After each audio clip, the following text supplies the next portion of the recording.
Hello guys, and welcome to my presentation on Baudelaire and the Flowers of Evil and Texas Chainsaw Massacre under the context of images of women in horror and film in general throughout history. So I just want to start off by mentioning the fact that the entirety of Baudelaire's poem in the Flowers of Evil, it's called a carcass. It's a great example of how his use of women is purely for the purpose of gore and lust, like throughout a lot of his work. Here's a little quotation from a carcass, just for an example. Her legs were spread out like a lecherous whore, sweating out poisonous fumes, who opened in slick invitational style, her stinking and festering womb. And then it goes on to say, from back in the rocks, a pitiful bitch eyed us with angry distaste, awaiting the moment to snatch from the bones the morsel she dropped in her haste. And you in your turn will be rotten as this, horrible, filthy, undone, O son of my nature and star of my eyes, my passion, my angel in one. And this quotation describes Baudelaire's tendency to use female characters purely for the purpose of tragic endings and over-sexualization. A lot of the time, he'll bring up, like, very gory images, but he'll relate it to a sexual context. And that you'll see that that's oftentimes something that horror films and writing do all the time with women, is put them in these very traumatic instances but make that sexual, which ends up being really harmful. He found the woman's dead body especially beautiful, and he reflected on how beautiful the woman he was with would be whenever she died as well. Unfortunately, Baudelaire often fails to give female characters any characteristics other than beauty, allure, and tragedy. And this quotation additionally hints at Baudelaire's muse, and the subject could begin to describe Baudelaire's attitude toward women. And in these two different quotations, one might argue that he is projecting his own self-hatred onto these gory images, but a lot of the time it's only women that he presents in this context and not men, and that's where the issue lies. It's just a continuation of the same trope that we see all the time.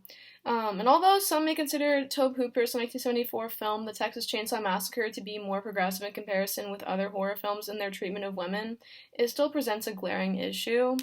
The movie features a main female character, Sally, who ultimately survives the vicious killer Leatherface in the movie. However, the audience still witnesses Sally being bound, gagged, tortured, and taunted, which ends up being really harmful whenever it's a repeated trope throughout all kinds of horror and just the Hollywood film industry in general.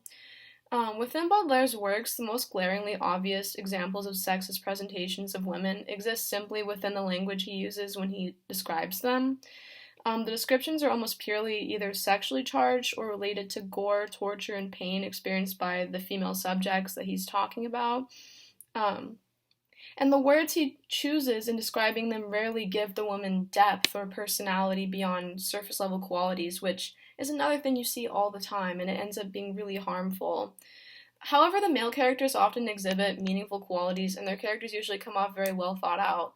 And that is because he is a man, but you should still be able to think beyond your own perspective whenever you're writing, especially whenever you're writing about something really problematic like this. And in the Texas Chainsaw Massacre, the image of women in some ways is admittedly powerful and strong due to the fact that Sally ended up being the final surviving character who was able to escape.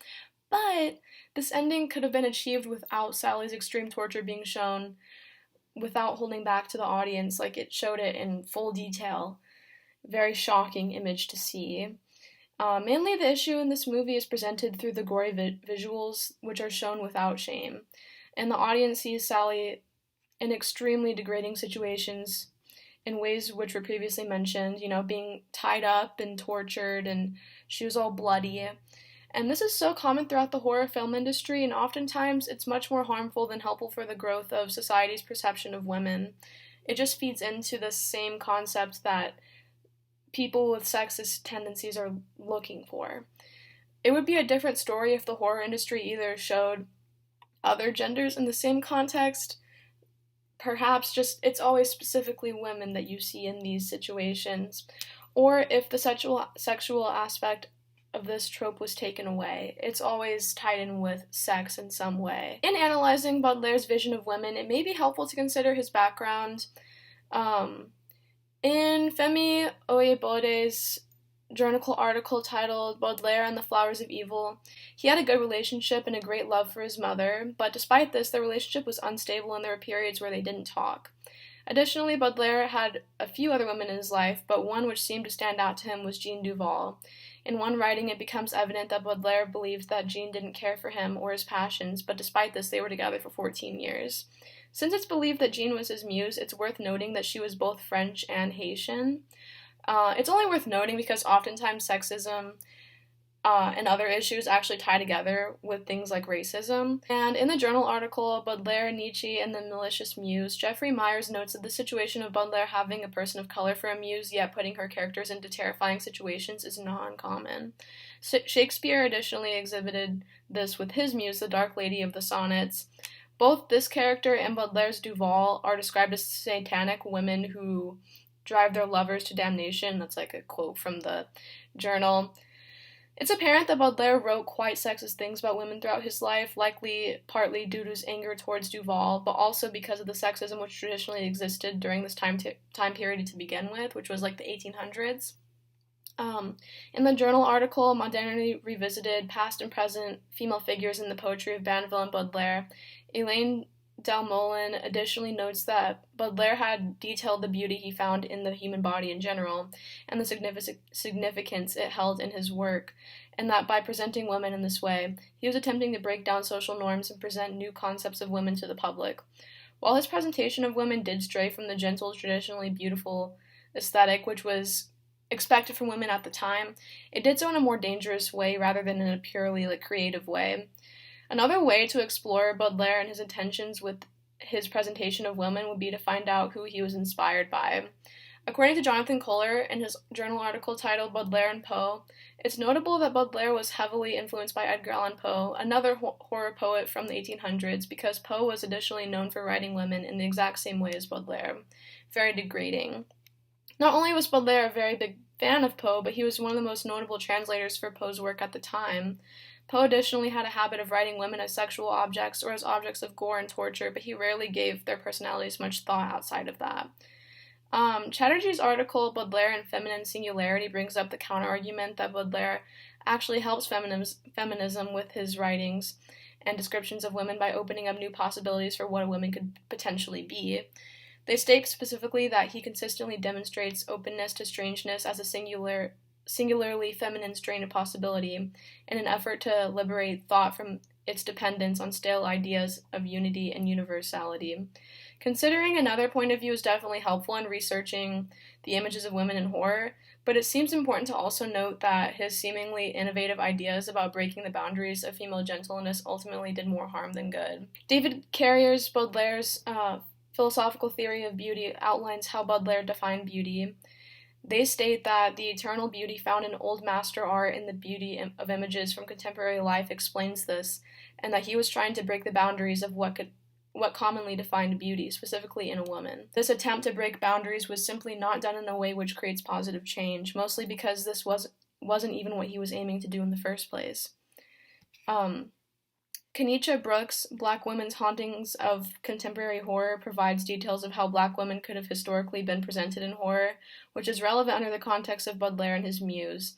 Brooks notes that the horror industry has long presented women using monster-esque imagery, and it often demonizes them and makes them out to be evil in various ways. This has been a battle for a long time, and it isn't over yet.